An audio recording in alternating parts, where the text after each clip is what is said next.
idan akwai dalili da ke sa a so wani, to a duniya babu wanda ya kamata a so kamar manzon Allah. me yasa? likaunihi sababa fi najatiha min almuhlikati fi dunya wal akhirah. saboda in banda annabi Muhammad, ran naka da kake jin kafi so akan wani, wallahi duniyar ma ba za ta ma daɗi a kai ba bare lahira.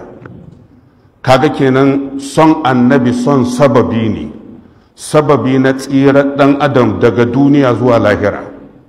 to wannan ko idan ana duba ɗan adam da za a so shi saboda sababin an amfana da shi, wallahi tun daga farkon duniya zuwa ƙarshe ba kamar manzon Allah, saboda shi ya gyara duniyar gaba ɗayanta. duk inda ka ga rayuwa ta yi daɗi, karantarwan Allah ne. wallahi in ka ɗauki karantarwan Allah wurin bala'i ne.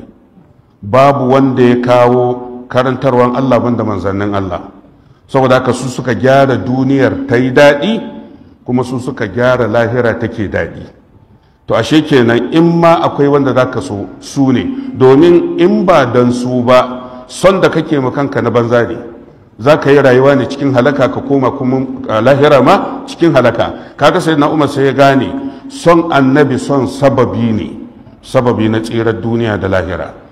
fa akhbara bi maktabahu al-ikhtiyar, saboda haka sai ya ce wallahi ya rasulullah, kana gama magana na gane, wallahi na fi son ka akan raina. saboda in ban da manzon Allah sai na Umar da ba a san shi ba, wa zai san shi? kaga kenan ran nashi ba zai amfane shi ba.